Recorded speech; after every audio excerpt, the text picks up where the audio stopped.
وبركاته.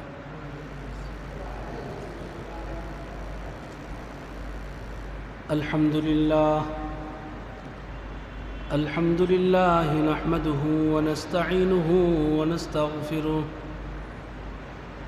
ونعوذ بالله من شرور أنفسنا ومن سيئات أعمالنا من يهده الله فلا مضل له ومن يضلله فلا هادي له ونشهد أن لا إله إلا الله وحده لا شريك له ونشهد أن سيدنا وسندنا وحبيبنا وحبيب ربنا وطبيبنا وطبيب قلوبنا ومولانا محمد صلى الله تعالى عليه وعلى آله وأصحابه وبارك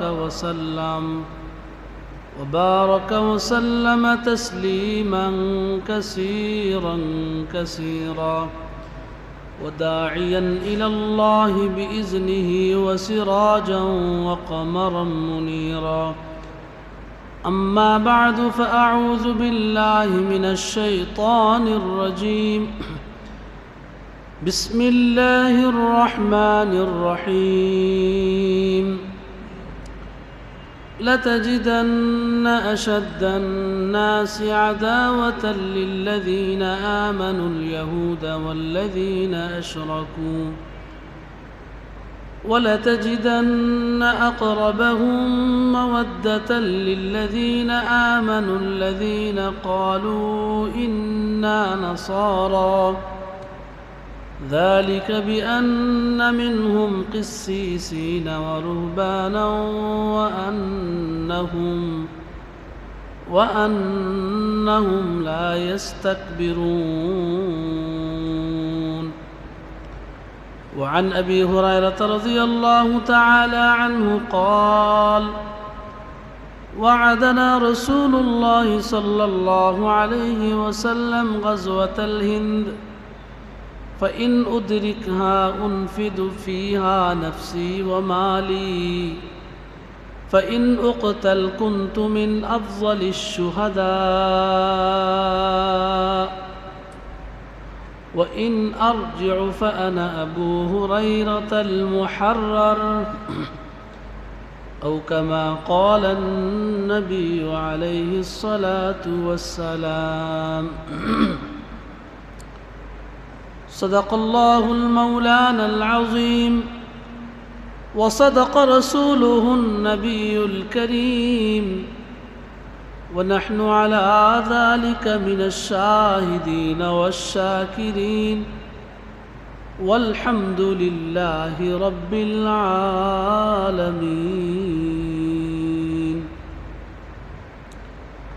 الله رب العالمين দরবারে লক্ষ কোটি শুকরিয়া যে মহান রব্বুল আলামিন আমাদেরকে ভালো রেখেছেন, দিল দিমাগ মন মস্তিষ্ক সুস্থ রেখেছেন, ঈমান নামক দৌলত দান করেছেন, ঈমানের উপর অটল অবিচল রেখেছেন। এই জন্য রব্বে কারীমের দরবারে অন্তরের অন্তঃস্থল থেকে কালিমাতুশ শুকর আদায় করি আলহামদুলিল্লাহ।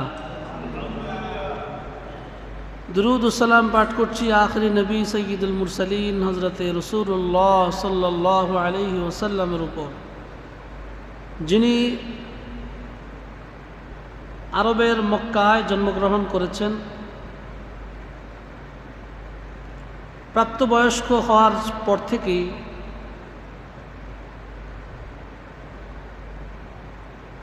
ইসলাম বিরোধী শক্তির সাথে লড়াই করে গিয়েছেন,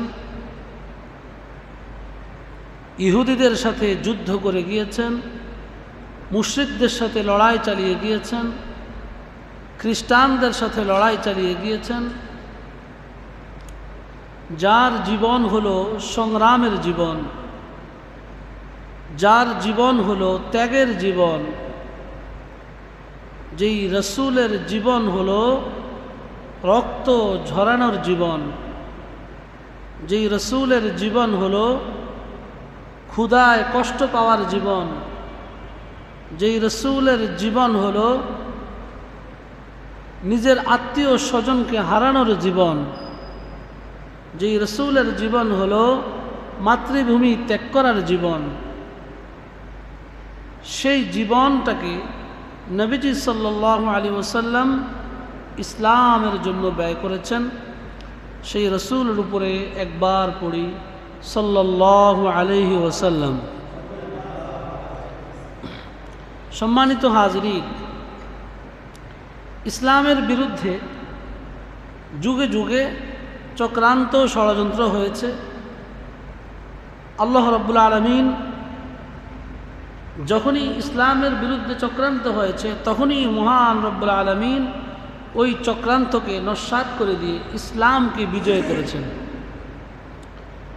যখনই ইসলামের বিপক্ষে নমরুদ মাথা ছাড়া দিয়ে উঠেছে, আল্লাহ রাব্বুল আলামিন হযরতে ইব্রাহিম আলাইহিস সালাতু ওয়াস সালামের মাধ্যমে নমরুদকে প্রতিহত করে ইসলামকে বিজয় দান করেছেন। যখনই ফিরআউনের আগমন হয়েছে, আল্লাহ রাব্বুল আলামিন মূসার মাধ্যমে ফিরআউনের সকল চক্রান্তকে ধূলিসাৎ করে দিয়ে তাওহীদ নামক ধর্মকে জমিনের মধ্যে বিজয় দান করেছেন। যখন যেই শত্রু পৃথিবীতে আগমন করেছে, আল্লাহ রাব্বুল আলামিন তার মোকাবেলা করার জন্যে কখনো নবী পাঠিয়েছেন, কখনো রসুল পাঠিয়েছেন, কখনো মুজাদ্দিদ পাঠিয়েছেন, কখনো ইমাম পাঠিয়েছেন, কখনো হুসাইন আহমদ মাদানির মতো ব্যক্তিত্বকে পাঠিয়েছেন, কখনো কাসেম নানদুবি রহমতুল্লাহ আলের মতো ব্যক্তিত্বকে পাঠিয়েছেন, কখনো খাজা মঈনুদ্দিন চিশতি রহমতুল্লাহ আলীকে বাতিলের মোকাবেলার জন্য পাঠিয়েছেন, কখনো হজরত শাহজালাল ইয়ামানি রহমতুল্লাহ আলীকে গৌর গোবিন্দের মোকাবেলা করার জন্য আল্লাহ রাব্বুল আলামিন পাঠিয়েছেন, কখনো হজরত শাহ পরান রহমতুল্লাহ আলীকে আল্লাহ রাব্বুল আলামিন বাতিলের মোকাবেলা করার জন্য এই জমিনের মধ্যে প্রেরণ করেছেন। তাদের হুঙ্কারে, তাদের রক্তচক্ষুকে উপেক্ষা করার দুঃসাহস কোনো শত্রুর ছিল না। সম্মানিত হাজরিন, যুগে যুগে ইসলামের বিপক্ষে নামে বেনামে শত্রু থাকবে, কিন্তু মুসলমানদের সচেতন হতে হবে। মুসলমানদেরকে শত্রু মিত্র চিনতে হবে, কে আমার বন্ধু কে আমার শত্রু। মুসলমান যদি এটা না চিনে তাহলে তার জান্নাতের পথ সুগম হবে না, তার জান্নাতের পথ সুগম হবে না, সে পথে শয়তানের ধোঁকায় আটকে যাবে। সম্মানিত হাজরিন, ঠিক তদ্রূপ বর্তমান সময়ে নতুন করে এক ফিতনা মাথাচাড়া দিয়ে উঠেছে ইসলামের বিপক্ষে। যারা নরম নরম কথা বলে মুসলমানদেরকে, মুসলমানের মেয়েদেরকে আকৃষ্ট করে তাদের ইজ্জত হনন করে তাদের বংশ বিস্তার করতে চায়, সেই সংগঠনের নাম আমরা অনেকেই জানি, যেটাকে ইসকন বলা হয়। এটা একটি হিন্দুত্ববাদী সংগঠন। কিছুদিন ধরে 5ই আগস্টের পরে যখন ইসকন তাদের গোলাম, তাদের বান্দি, সেই স্বৈরাচার শাসককে হারিয়েছে, তাদের মাথা নষ্ট হয়ে গেছে। ঠিক কিনা জোরে বলেন? তাদের মাথা নষ্ট হয়ে গেছে। তাদের যেই ভিশন এবং মিশন, সেই ভিশন এবং মিশনে তারা ব্যর্থ হওয়ার পথে। কারণ তাদেরকে যেই স্বৈরাচারী সরকার আশকারা দিয়ে লালন পালন করেছে, দুধ কলা খাইয়ে লালন পালন করেছে, সেই সরকার তাওহীদি মুসলমানদের আন্দোলনে, বাংলার জমিনের তাওহীদি মুসলমানদের আন্দোলনে বিতাড়িত হয়ে তার স্বামীর দেশে আশ্রয় নিয়েছে। ঠিক কিনা বলেন? সম্মানিত হাজরিন, এইভাবেই বিগত স্বৈরাচার তার পতন হবে এটা কেউ কল্পনা করেনি। আমাদের এলাকার অনেক বুড়ো যারা দুনিয়া থেকে বিদায় হয়ে গেছে, তাদের স্বপ্ন ছিল যদি স্বৈরাচার হাসিনার পতন দেখে যেতে পারতাম, তাদের দেখার সুযোগ হয় নাই। আমাদেরকে বলে গেছে যে আমরা তো দেখতে পারলাম না, তোমরা দেখো কিনা জানি না, দোয়া করে যাই আল্লাহ যেন অতি দ্রুত তোমাদেরকে স্বৈরাচারের পতন দেখায়। আল্লাহ তাআলা আমাদেরকে দেখিয়েছেন, ঠিক কিনা বলেন? সম্মানিত হাজরিন, সেই স্বৈরাচার তারা এই বাংলার জমিনকে ভারতের অঙ্গরাজ্য বানানোর উদ্দেশ্যে ইসকন নামক যেই জঙ্গি সংগঠন, হিন্দুত্ববাদী সংগঠনকে বাংলাদেশের জমিনে বিভিন্নভাবে আশ্রয় প্রশ্রয় দিয়ে তাদেরকে শক্তিশালী করে দিয়ে গিয়েছে। যখন ওই স্বৈরাচার সরকার চলে গেল, এখন তাদের মাথা খারাপ হয়ে গেছে, কারণ তারা সরকারের প্রত্যক্ষ কোনো সহযোগিতা পাচ্ছে না। এই জন্য তাদের যে সমস্ত সদস্যরা তারা ইদানিংকালে দেখা যায় বিভিন্ন জায়গায় তারা মাথাচাড়া দিয়ে উঠেছে। কখনো বুয়েট বিশ্ববিদ্যালয়, কখনো ঢাকা বিশ্ববিদ্যালয়ে, কখনো আপনার নর্থ সাউথ ইউনিভার্সিটিতে, কখনো ওই গাজীপুরে। এইভাবে ইসকন সদস্যরা বাংলার জমিনে মাথাচাড়া দিয়ে উঠেছে। তাদের রক্ত মাথায় উঠে গেছে যে আমরা তো যে উদ্দেশ্য নিয়ে বাংলার জমিনে এসেছি সেই উদ্দেশ্য এখন আর বাস্তবায়ন করা খুব কঠিন। এই জন্য তারা দেশকে অরাজকতার মধ্যে ঠেলে দিয়ে দেশকে ধর্ম বর্ণ নির্বিশেষে সকলের মধ্যে একটা ধর্মীয় দাঙ্গা লাগিয়ে দিয়ে আবার সেই স্বৈরাচার হাসিনাকে আনার পায়তারা করছে। সম্মানিত হাজিরিন, যখনই ইসলাম ও দেশের বিরুদ্ধে চক্রান্ত হয়, সর্বপ্রথম যারা রাজপথে নেমে আসেন তারাই হলেন কওমি মাদ্রাসার ওলামায়ে কেরাম। যখনই ইসলামের বিরুদ্ধে কে কলম ধরে কওমি মাদ্রাসার ছাত্র শিক্ষকরা তাদের ক্লাস ত্যাগ করে মাদ্রাসা থেকে বের হয়ে নাস্তিক মুরতাদদের বিরুদ্ধে দুর্বার আন্দোলন গড়ে তুলে সব সময় রাজপথে হকের ঝান্ডা ধারণ করে রাজপথে নেমে বাতিলের মোকাবেলা করেছে, ঠিক কিনা জোরে বলা মুসলমান। সম্মানিত হাজরিন, সেই ধারাবাহিকতায় বর্তমানে আমরা দেখতে পাচ্ছি যে ইসকনের বিরুদ্ধে বয়ান ও বক্তৃতা করলে তাকে গুম করে ফেলা হয়, তাকে প্রচার করে দেওয়ার চেষ্টা করা হয়, তার চাকরি খেয়ে ফেলার কথা বলা হয়, তাকে গুম করে এক জায়গা থেকে অন্য জায়গায় নিয়ে যাওয়া হয়। সম্মানিত হাজরিন, এই ইসকন নামক সংগঠনকে আমাদের মুসলমান যুবক যুবতীরা এখনও অনেকেই চিনে না। ইসকন নামক সংগঠনের পরিচয় কি, তাদের তৎপরতা কি, বাংলাদেশে তাদের কার্যক্রম কি, আমাদের কি করণীয়, এ বিষয়ে আজকে আমরা আপনাদের সামনে অল্প সময়ের মধ্যে পুরো আলোচনা পেশ করার চেষ্টা করব। আল্লাহ তাআলা আমাদেরকে শোনার তৌফিক দান করেন।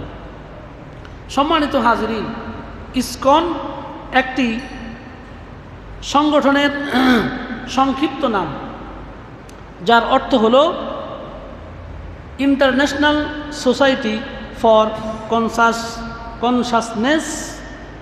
ইন্টারন্যাশনাল সোসাইটি ফর কনসাসনেস অর্থ আন্তর্জাতিক কৃষ্ণ ভাবনা মৃত সংঘ। আন্তর্জাতিক কৃষ্ণ ভাবনা মৃত সংঘ গৌড়ীয় বৈষ্ণব মতবাদের ধর্মীয় উগ্র সংগঠনের একটি নাম হল ইসকন। 1966 সালে নিউ ইয়র্কে শ্রীল প্রভুপাদ নামে একজন হিন্দু, সে এই ইসকন নামক সংগঠনটাকে গঠন করেন, যার পূর্ণ নাম হলো ইন্টারন্যাশনাল সোসাইটি ফর কনসাসনেস, অর্থ হলো আন্তর্জাতিক কৃষ্ণ ভাবনা মৃত সংঘ, যাকে সাধারণ হিন্দুরা হরে কৃষ্ণ আন্দোলনও বলে থাকে, যাদের মাঝে হরে কৃষ্ণ আন্দোলন নামেও এই ইসকন নামক সংগঠন পরিচিত। সম্মানিত হাজরিন, ইসকন তাদের কি তৎপরতা বাংলার জমিনে পরিচালনা করে, এটা আমাদের জানার দরকার আছে। তাদের এক নম্বর তৎপরতা হলো তারা ধর্ম প্রচারের নামে মানুষকে ধর্মান্তর করে। তারা ওই আপনার বান্দরবান, খাগড়াছড়ি, পাহাড় পর্বত এলাকায় পাহাড়িদের মাঝে যারা খুবই অভাবী তাদেরকে চাল ডাল দিয়ে, তারা ধর্ম প্রচারের নামে তাদেরকে চাল ডাল সামান্য সহযোগিতা দিয়ে তাদেরকে ধর্মান্তরিত করে এবং বলে, যদি আমাদের ধর্মে দীক্ষিত হও তোমার পুরো পরিবারের দায়িত্ব আমরা নিব। ওই পাহাড়ি সাধারণ মুসলমান যারা, তারা সামান্য অর্থের লোভে, সামান্য চাল ডালের লোভে ওই হিন্দুত্ববাদী সংগঠন ইসকনের সদস্যদের সামান্য সহযোগিতা পেয়ে তারা ওই মুসলমান ধর্ম ত্যাগ করে, ইসলাম ধর্ম ত্যাগ করে তারা হিন্দু ধর্ম গ্রহণ করতেছে। নীলফামারী, বান্দরবান সহ বাংলাদেশের অনেক জেলায় এই ইসকন এবং কাদিয়ানী সম্প্রদায়ের কার্যক্রম তৎপরতা বহুদিন থেকে উলামায়ে কেরাম দেখে আসছেন এবং সাধারণ মানুষকে বলার চেষ্টা করছেন, বুঝানোর চেষ্টা করছেন। তাদের আরেকটি কর্মতৎপরতা হলো তারা প্রতারণা করা এবং হয়রানি করা। তারা মুসলিম মেয়েদেরকে প্রতারণার মাধ্যমে, হয়রানির মাধ্যমে তারা বিবাহ করার চেষ্টা করে, তাদের ইজ্জত সম্মান নষ্ট করে তাদেরকে বিবাহ বন্ধনে আবদ্ধ করে তারা বিভিন্নভাবে প্রতারণা করে। তারা বলে, সর্বপ্রথম তারা মুসলিম যুবতী মেয়েদের সাথে সম্পর্ক স্থাপন করে। তারা বলে যে তোমার ধর্ম ইসলাম আমার অনেক ভালো লাগে, তোমাদের নামাজ আমার কাছে ভালো লাগে, তোমাদের রোজা সিস্টেম আমার কাছে ভালো লাগে, তোমাদের জামাতে নামাজ পড়ার পদ্ধতি আমার কাছে ভালো লাগে, আমি ইসলাম ধর্ম গ্রহণ করতে চাই। ওই ইসকন নামক হিন্দুত্ববাদী সংগঠনের যুবকরা এই ধরনের কথা বলে মুসলিম যুবতী মেয়েদের সাথে প্রতারণা করে তাদেরকে প্রেমের ফাঁদে ফেলে তাদেরকে ধর্মান্তরিত করে, বলে আমার সাথে যদি বিবাহ বন্ধনে আবদ্ধ হও আমি আমার হিন্দু ধর্ম ত্যাগ করে মুসলমান হয়ে যেতেও রাজি আছি। এই ধরনের প্রতারণা করে ফাঁদ ফেলে মুসলিম মেয়েদেরকে হয়রানির মধ্যে ফেলে দিয়ে ওই সমস্ত মেয়েদেরকে তারা তাদের শ্লীলতা হানি করে, তাদের ইজ্জত সম্মান নষ্ট করে হিন্দুত্ববাদী সংগঠনকে তারা বাংলার জমিনে ছড়িয়ে দিতে চায়। সম্মানিত হাজরিন, তাদের আরেকটি লক্ষ্য উদ্দেশ্য হলো মুসলিম সেজে মুসলিম মেয়েদেরকে বিবাহ করা। অর্থাৎ তারা মুসলমান সমাজেই মুসলমানদের মতোই বসবাস করে, মুসলমানদেরকে সালাম বিনিময় করে, একে অপরকে সালাম দেয়। সে কিন্তু হিন্দু ধর্মের, কিন্তু মুসলমানদেরকে সালাম দেয়, লা ইলাহা ইল্লাল্লাহ মুহাম্মাদুর রাসূলুল্লাহ কালিমাও পাঠ করে, মুসলমানদেরকে সালামও দেয়, ঈদ শুভেচ্ছাও জানায়, ঈদ মোবারকও জানায়। তারা বাহ্যিকভাবে মুসলিম সাজে, মুসলিম সেজে তারা মুসলিম মেয়েদেরকে বিবাহ বন্ধনে আবদ্ধ করে পরবর্তীতে তাকে ঘুরার কথা বলে তাকে বাংলাদেশ থেকে ইন্ডিয়াতে নিয়ে যায়। ইন্ডিয়াতে নিয়ে তাকে সেখানে পতিতালয়ে পাচার করে দেয়। বলেন নাউজুবিল্লাহ। এটা বাংলাদেশের জমিনে অহরহ চলছে। তারা নিজেকে মুসলিম দাবি করে, মুসলিম সাজে, মুসলিম সেজে তারা মুসলিম মেয়েদেরকে প্রেমের প্রস্তাব দেয়, প্রেমের প্রস্তাব দিয়ে তাদের সাথে প্রেম করে, অবৈধ সম্পর্ক করে এবং এক সময় তাদেরকে নিয়ে ঘোরার কথা বলে ইন্ডিয়াতে পাচার করে দেয়। তাদের আরেকটি লক্ষ্য হলো মানব পাচার করা। মুসলিম মেয়েদেরকে ভারতে পাচার করা ইসকনের অন্যতম একটি লক্ষ্য উদ্দেশ্য। তারা মুসলিম মেয়েদেরকে ভারতে পাচার করে দেয়, বিভিন্ন পতিতালয়ে তাদেরকে পাচার করে বিক্রি করে দেয় এবং তাদের ধর্মীয় চিন্তা ভাবনা হলো এমন, কেউ যদি একটি মুসলিম মেয়েকে ধর্মান্তরিত করতে পারে, একটি মুসলিম মেয়েকে ধর্মের মধ্যে দীক্ষিত করে হিন্দু ধর্মে নিয়ে আসতে পারে এবং ইন্ডিয়ায় পাচার করতে পারে, তাহলে 60টি তাদের যেই পূজা মণ্ডপ, 60টি পূজা মণ্ডপ তৈরির যেই নেক ফজিলত, এই ফজিলতটা নাকি অর্জন করে। 60টি পূজা মণ্ডপ তৈরিতে যেই নেক অর্জন হয়, যেই পুণ্য অর্জন হয়, একজন মুসলিম মেয়েকে যদি ধর্মান্তরিত করা যায়, একজন মুসলিম মেয়েকে যদি ইন্ডিয়াতে পাচার করা যায়, একজন মুসলিম মেয়েকে যদি তার শ্লীলতা হানি করা যায়, একজন মুসলিম মেয়ের ইজ্জত সম্মান যদি নষ্ট করা যায়, তাহলে নাকি 7টা পূজা মণ্ডপ তৈরির পুণ্য হয়। বলেন নাউজুবিল্লাহ। তারা এই মিশনে নেমেছে যে বাংলা জমিন থেকে মুসলিম মেয়েদেরকে প্রেমের ফাঁদে ফেলে তারা বাংলাদেশ থেকে ইন্ডিয়াতে পাচার করে দেয়। কিছুদিন আগে একটি ভিডিও আমরা অনেকেই দেখেছি, বাংলাদেশের এক মুসলিম মেয়েকে সে পতিতালয়ে না যাওয়ার কারণে পতিতালয়ে যাওয়ার জন্য বাধ্য করেছে, কিন্তু ওই মেয়ে বলছে আমি পতিতালয়ে যেতে পারবো না। তখন তার শরীরের মধ্যে কেরোসিন ঢেলে তাকে আগুন দিয়ে জ্বালিয়ে পুড়িয়ে হত্যা করা হয়। বলেন নাউজুবিল্লাহ। এইভাবে ইসকন সদস্যরা, হিন্দুত্ববাদী এই চরম উগ্রপন্থী সংগঠন, তারা মুসলিম মেয়েদেরকে তাদের ইজ্জত সম্মান নষ্ট করে প্রেমের ফাঁদে ফেলে তারা আজ পাচার করার জন্য উঠে পড়ে লেগেছে। তাদের আরেকটি তৎপরতা হলো তারা আত্মসাৎ করে, অর্থ আত্মসাৎ করে, মুসলিম সাজে, মুসলিম সাজে, সেজে মসজিদে মসজিদে কালেকশন করে, মানুষ থেকে অর্থ উপার্জন করে। এই অর্থ উপার্জন করে এগুলো তাদের ইসকন নামক সংগঠনে তারা ব্যয় করে। মুসলিম বলে আমি মুসলিম, এটা বলে সে মসজিদে মসজিদে টাকা উঠায় এবং ওই টাকা সে ওই ইসকন নামক সংগঠনের মধ্যে ব্যয় করে। এমনকি মুসলিম বলে তারা বিভিন্ন শিল্পপতিদের কাছে বড় বড় অ্যামাউন্ট নিয়ে এগুলো তারা ওই হাওলাত নেয়, ব্যবসার জন্য নেয়। এগুলো নিয়ে তারা ইসকন নামক যে সংগঠন, সেই সংগঠনে তারা ব্যয় করে তাদের সংগঠনকে এই বাংলাদেশের মধ্যে ইস্টাবলিশ করার জন্য তাদের অন্যতম একটি তৎপরতা হলো মানুষের অর্থ আত্মসাৎ করা। তাদের আরেকটি তৎপরতা হলো সামাজিক যোগাযোগ মাধ্যমে হয়রানি করা। সামাজিক যোগাযোগ মাধ্যমে যেহেতু মুসলিম অধ্যুষিত দেশ, মুসলমান সংখ্যা বেশি, মুসলিম মেয়েদের সংখ্যাও বেশি, এই জন্য এই ইসকনের সদস্য যারা হিন্দুত্ববাদী এই উগ্র সংগঠনের লোকেরা, তারা মেসেঞ্জারে, হোয়াটসঅ্যাপে, ইমোতে মুসলিম যুবতী মেয়েদেরকে আকৃষ্ট করে যে তোমাকে আমার দেখতে খুব ভালো লাগে, তোমার পর্দা আমার খুব ভালো লাগে, তোমার হিজাব আমার খুব পছন্দ হয়, তোমার নামাজ আমার কাছে খুব ভালো লাগে, তোমার থেকে আমি কালিমা শিখতে চাই, তোমার কাছে আমি ইসলাম শিখতে চাই, তোমার থেকে আমি ধর্ম শিখতে চাই।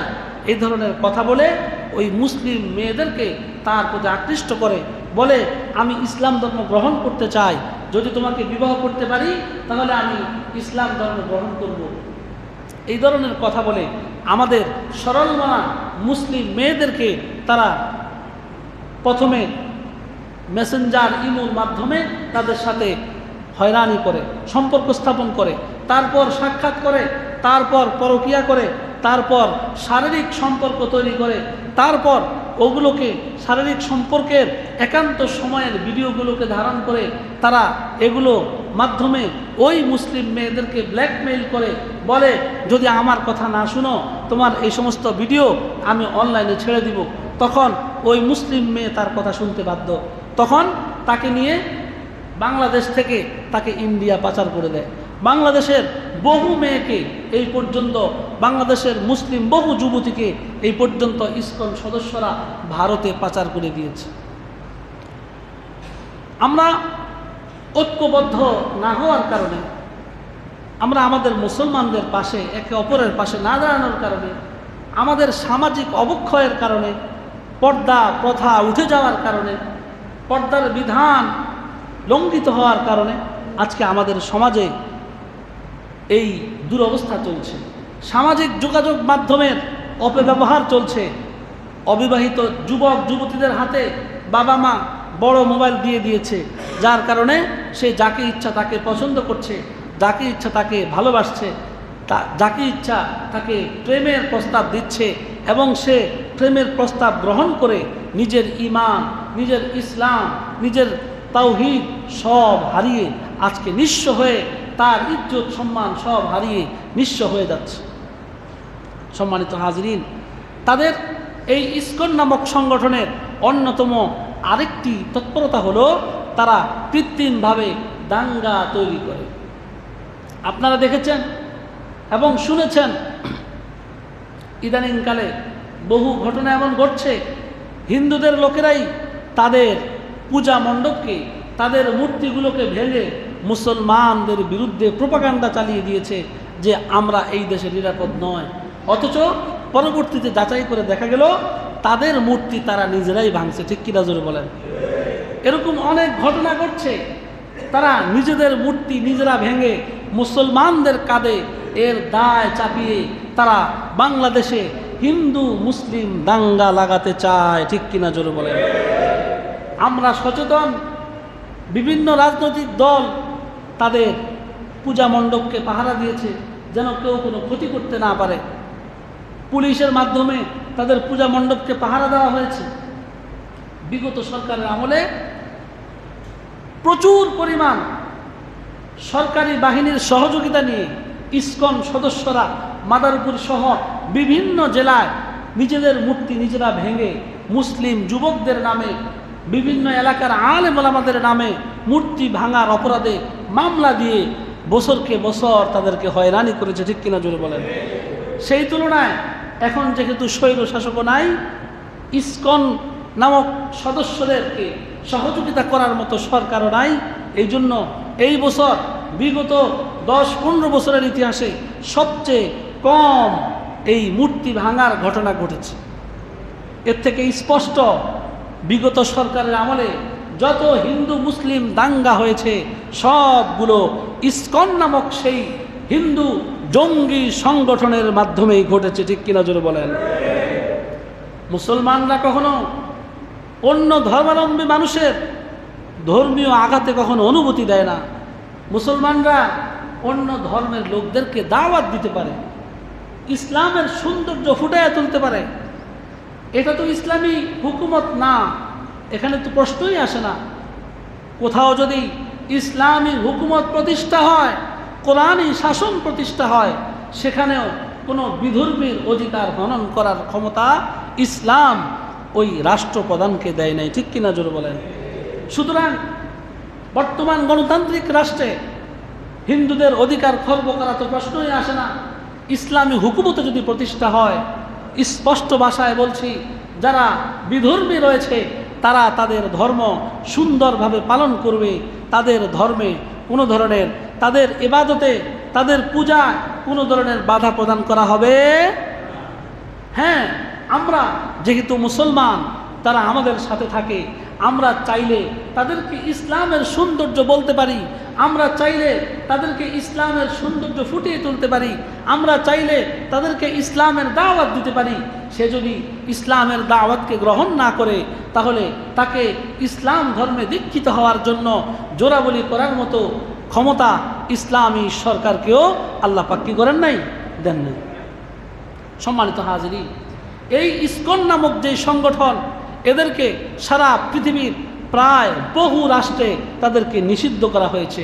মালয়েশিয়ার মতো উন্নত রাষ্ট্রে ইসকন নামক সংগঠনকে নিষিদ্ধ করা হয়েছে। সৌদি আরবের মতো মুসলিম প্রধান রাষ্ট্রে ইসকন নামক সংগঠনকে নিষিদ্ধ করা হয়েছে। আফগানিস্তানে মুসলিম প্রধান যেখানে, সেখানে ইসকন নামক সংগঠনকে নিষিদ্ধ করা হয়েছে। ইন্দোনেশিয়াতে ইসকন নামক সংগঠনকে নিষিদ্ধ করা হয়েছে। তাজিকিস্তানে ইসকন নামক সংগঠনকে নিষিদ্ধ করা হয়েছে। উজবেকিস্তানে ইসকন নামক সংগঠনকে নিষিদ্ধ করা হয়েছে। কিন্তু হিন্দু ধর্মের সাধারণ যারা ধর্মাবলম্বী, তারা কিন্তু সব দেশেই তাদের ধর্ম পালন করছে। আমি দায়িত্বহীন ভাষায় বলতে চাই যদি সারা পৃথিবীর মুসলিম কান্ট্রিগুলোতে ইসকন নামক সংগঠনকে নিষিদ্ধ করতে পারে, বাংলার জমিনে ৯৭% মুসলমানের দেশে যেই ইসকন চক্রান্ত করে আসছে, মুসলিম যুবকদের ইজ্জত সম্মানকে তারা ভুলুণ্ঠিত করছে, মুসলিম যুবকদের শ্লীলতাহানি করছে, দাঙ্গা লাগানোর চেষ্টা করছে, তাদেরকে বাংলার জমিনে নিষিদ্ধ করতেই হবে। ঠিক কিনা জোরে বলেন? যদি এই জঙ্গি সংগঠনকে নিষিদ্ধ করা না হয়, জানি না, বলা যায় না, নির্বাচনের আগেই হয়তো দেশে আবার গন্ডগোল লেগে যেতে পারে। কারণ তারা আমাদের দেশের জন্য বিষ পোড়া, তারা আমাদের ধর্মের জন্য বিষ পোড়া, তারা আমাদের অর্থনীতির শত্রু, তারা আমাদের সামাজিকতার শত্রু, তারা আমাদের ধর্মের শত্রু, তারা আমাদের দেশের শত্রু। তারা এই বাংলাদেশকে মহারাষ্ট্রে রূপান্তরিত করতে চায়, তারা বাংলাদেশকে ওই ভারতের অঙ্গরাজ্যে রূপান্তরিত করতে চায়। ওই ইসকন নামক সংগঠনকে মুসলমানদের শরীরে এক ফোঁটা রক্ত থাকতে তাদেরকে বাংলাদেশকে মহারাষ্ট্র বানানো, হিন্দু রাষ্ট্র বানানোর স্বপ্নও দেখতে দেওয়া হবে না। ঠিক কিনা জোরে বলো মুসলমান? সম্মানিত হাজিরিন, যারা বাংলাদেশ নামক এই মুসলিম দেশটাকে, যেখানে মানুষ ধর্মপ্রিয়, সবাই শান্তিতে বসবাস করে, সাম্প্রদায়িক সম্প্রীতির দেশ, সাম্প্রদায়িক সম্প্রীতির দেশকে যারা সম্প্রীতি নষ্ট করতে চায়, তাদেরকে নিষিদ্ধ করা দেশের ৯৭% মানুষের দাবি। ঠিক কিনা জোরে বলেন? যদি এই রাষ্ট্র গণতান্ত্রিক রাষ্ট্র হয়ে থাকে, তাহলে গণতান্ত্রিক পদ্ধতি হলো যেই পক্ষে ভোট বেশি পড়ে ওই পক্ষ দিকেই রায় যায়, ফয়সালা হয়। যদি আমরা ৯৭% মুসলমানই হয়ে থাকি, দেশের সংখ্যাগরিষ্ঠ হয়ে থাকি, তাহলে আমরা যদি ৯৭% হয়ে থাকি, আমাদের দাবি সরকারের মানা উচিত কি উচিত না? জোরে বলেন। যেহেতু আমাদের ধর্মীয় সংগঠনের সকল নেতারা একমত, আমাদের দেশপ্রেমিক যত দেশপ্রেমিক আছেন সকলেই এই বিষয়ে একমত, বাংলাদেশে ইসকন নামক সংগঠন নিষিদ্ধ করা হোক। সুতরাং যদি সরকারের সৎ সাহস থেকে থাকে, যদি ভারতের যদি এই সরকারের সৎ সাহস থেকে থাকে, ভারতের রক্ত চক্ষুকে উপেক্ষা করে আমি বলবো ইসকন নামক সংগঠনকে নিষিদ্ধ করুন। ঠিক কিনা জোরে বলেন? কারণ আপনারা তো ক্ষমতায় বেশি দিন থাকবেন না, আপনারা চলে যাবেন। আপনারা যদি চলেই যাবেন তো মুসলমানদের দাবি আদায় করে যান। আপনারা যেহেতু চলেই যাবেন, আপনারা মুসলমানদের হৃদয়ে যেই বিষয়টা নিয়ে রক্তক্ষরণ হচ্ছে, ওই বিষয়টাকে আপনারা রক্তক্ষরণ বন্ধ করে ইসকন নামক সংগঠনকে নিষিদ্ধ করে দেন। তাহলেই মুসলমান হিন্দু তারা একসাথে থাকবে, কিন্তু মুসলিম যুবতীদের ইজ্জত রক্ষা হবে। ঠিক কিনা জোরে বলেন? সম্মানিত হাজিরিন, তারা ইদানিংকালে বাংলাদেশে বহু ঘটনা ঘটিয়ে আসছে। আমরা যারা পত্রপত্রিকা দেখি, খবরাখবর দেখি, আমরা দেখছি তারা কিছুদিন আগে চট্টগ্রামের একটি মসজিদে তারা হামলা করেছে। ওই হামলায় যাকে আসামি করা হয়েছে চিন্ময় দাস, তাকে যখন গ্রেফতার করা হলো, তার মুক্তির দাবিতে সেই ইসকন নামক সংগঠনের সদস্যরা তারা আদালত প্রাঙ্গণে আন্দোলন করেছে। সেই আন্দোলন প্রতিহত করার জন্য একদল আইনজীবী তারা প্রতিহত করার জন্য পাল্টা আন্দোলন করেছে। সেই আন্দোলনে আক্রমণ করে সেই সাইফুল ইসলাম আলিফ নামক যেই আইনজীবী, তাকে তারা হত্যা করেছে। দুঃখের বিষয় হলো, যারা হত্যা করেছে তারা সুস্পষ্ট সিসিটিভি ফুটেজের মাধ্যমে তারা সুস্পষ্ট থাকার পরেও এই সরকার আজ পর্যন্ত সেই চিন্ময় দাসের বিচার করতে পারে নাই। ঠিক কিনা জোরে বলেন? আলিফ হত্যার মূল আসামি চিন্ময় দাস, সেই চিন্ময় দাসকে সরকার এখনো ফাঁসিতে ঝুলাতে পারে নাই। কারণ এই দেশে চোরের সাক্ষী মাতবরের অভাব নাই। ঠিক কিনা জোরে বলেন? আইন আদালতে চোরের পক্ষে দাঁড়ানোর মতো লোকের অভাব নাই, আইনজীবীর অভাব নাই। আপনারা দেখেছেন শেখ হাসিনা এবং আসাদুজ্জামান কামাল তাদের ব্যাপারে যে মামলা চলছে, এই মামলার পক্ষেও এক দাড়ি পাকা একটা বুইড়া সে আইনজীবী হিসাবে দাঁড়াইছে এবং সে বলছে যে শেখ হাসিনা এবং আসাদুজ্জামান কামাল তারা কোনো অন্যায় করে নাই।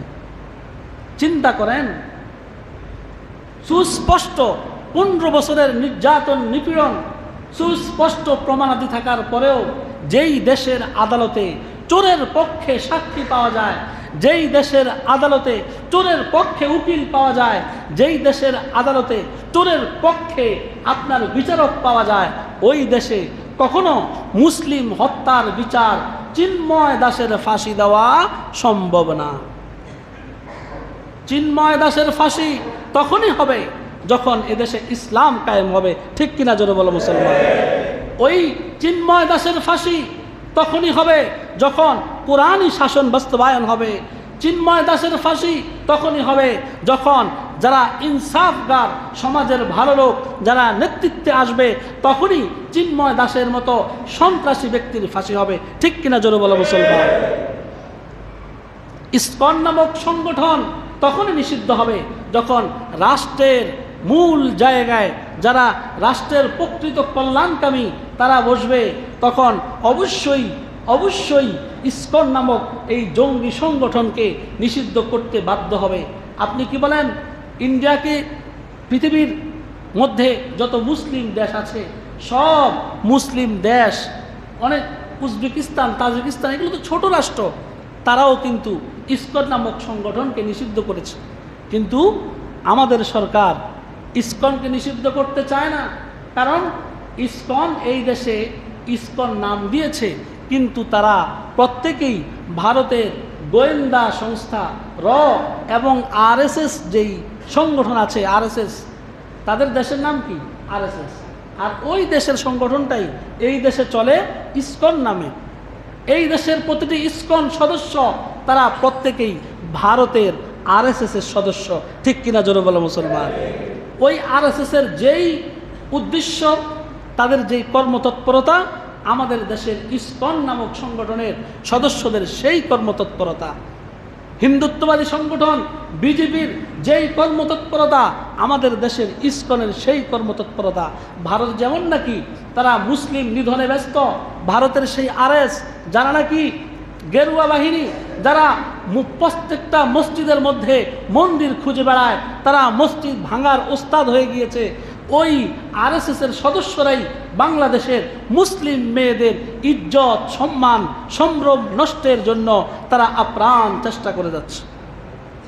সম্মানিত হাজিরিন, আপনারা দেখেছেন কিছুদিন আগে, এই যে গত সপ্তাহে আয়েশা মনি নামক 13 বছরের একটি মেয়েকে একটা হিন্দু যুবক যার নাম হলো বিজয় দাস, বিজয় দাসের নেতৃত্বে আয়েশা মনি নামক 13 বছরের একটা মাদ্রাসা ছাত্রীকে 3 দিন যাবৎ ধর্ষণ করে তাকে অসুস্থ বানিয়ে ফেলেছে। সে এখন প্রায় মৃত্যুশয্যায় শায়িত। অথচ আয়েশা মনির উপরে যে নির্যাতন হয়েছে, সেই নির্যাতনটাকে ঢাকা দেওয়ার জন্যে, ঢেকে দেওয়ার জন্যে আমাদের পুলিশ প্রশাসন, আদালত সবাই উঠে পড়ে লেগেছে।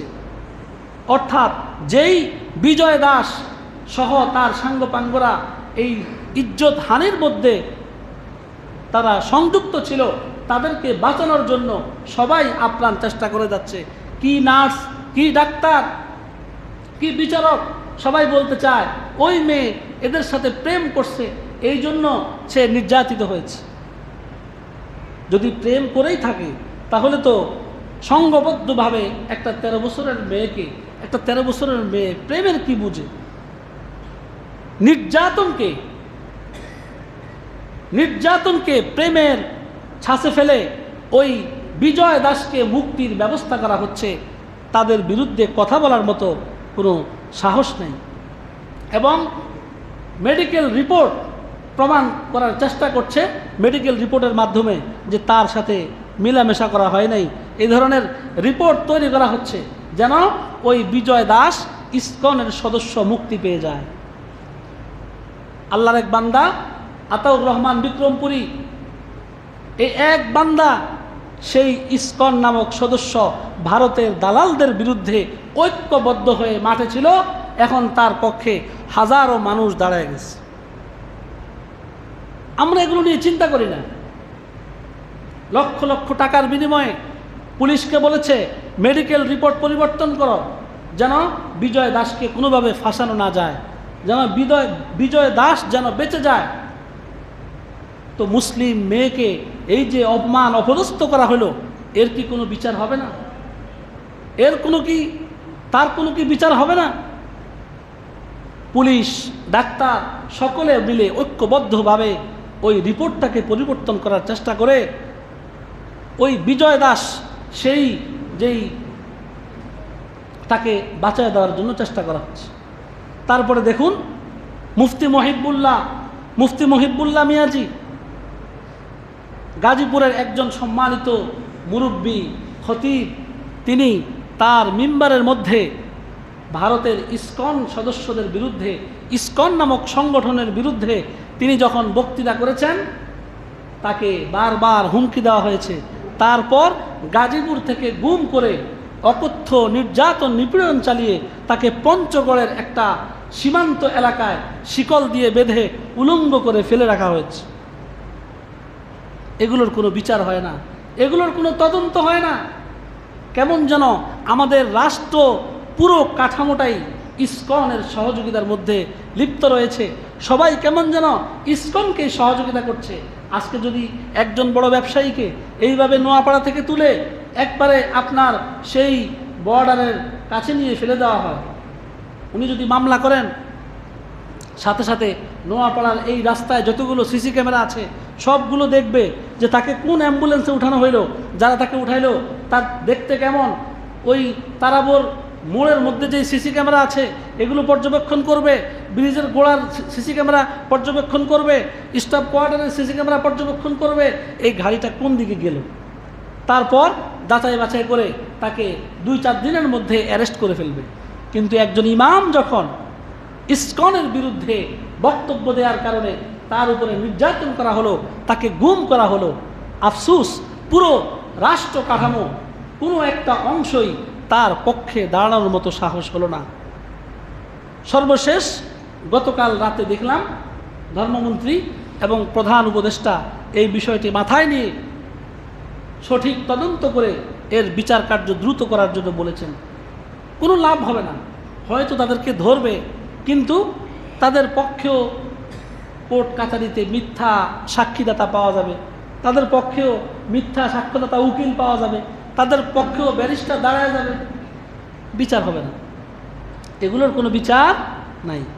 কিছুদিন আগে বুয়েটে ধর্ষণ হলো, তার নাম কি? শ্রীশান্ত রায়। শ্রীশান্ত রায় সে এক মেয়েকে ধর্ষণ করে, মুসলিম মেয়েকে ধর্ষণ করে, এটা আবার ফেসবুকে লিখে দিয়েছে গর্বের সাথে। প্রথমে যখন আন্দোলন শুরু হয়, পুলিশ বাহিনী তাকে অ্যারেস্ট করতে, মামলা নিতে অস্বীকৃতি জানায়। যখন আন্দোলন চরম আকার ধারণ করে তখন তাকেও অ্যারেস্ট করে নিয়ে যায়। অ্যারেস্ট করা মানে সে বেঁচে গেল। এইভাবে কিছুদিন আগে কোরআন অবমাননা হয়েছে নর্থ সাউথ ইউনিভার্সিটিতে, যার নাম কি? অপূর্ব পাল। সে কোরআন শরীফের পাতাগুলো ছিঁড়ে ছিঁড়ে পায়ের নিচে দিয়ে পায়ের নিচে সে রাখছে এবং বলছে, আমি কোরআন কিনেছি, আমি যা ইচ্ছা তা করব, তোমাদের কি? বলেন নাউজুবিল্লাহ। ইসকন নামক যে সংগঠন, তারা বিগত সরকারের প্রত্যক্ষ পরোক্ষ সহযোগিতায় এই দেশে এমনভাবে ঘাঁটি গেড়েছে যে তাদের অনুমতি ছাড়া এই দেশে মনে হয় নতুন কোনো সরকারই আসবে না। তাদের সিগন্যাল ছাড়া মনে হয় এই দেশের রাষ্ট্র ক্ষমতায় কেউ বসতে পারবে না, এমন একটা অবস্থা তারা প্রত্যেকটা জায়গায় জায়গায় তৈরি করে রেখেছে। সম্মানিত হাজিরিন, এখন এই পরিস্থিতিতে আমাদের কি করণীয়? আমরা কি করতে পারি? আমাদের অনেক কিছু করণীয় আছে। আমাদের অনেক কিছু করণীয় আছে যেগুলো আমরা কিছুই করতেছি না, আমরা অবহেলার মধ্যে আছি। 1 নম্বর যে বিষয়টা, এই যে মুসলিম হত্যা করা, মুসলিম মেয়েদের ইজ্জত সম্মান নষ্ট করা, এগুলোর মোকাবেলায় আমাদেরকে কি করতে হবে? নবীজির সিরাতকে লক্ষ্য করতে হবে। সময় শেষ হয়ে গেছে। নবীজির সিরাতকে লক্ষ্য করতে হবে। 1 নম্বর হলো নবীজি সাল্লাল্লাহু আলাইহি ওয়াসাল্লাম কোনো মুসলিম মানুষের, কোনো মুসলমানের হত্যার প্রতিবাদে তিনি কি করেছিলেন? বনু কায়নুকার কয়েকজন যুবক একজন মুসলিম মেয়েকে এরকম শ্লীলতাহানি করে।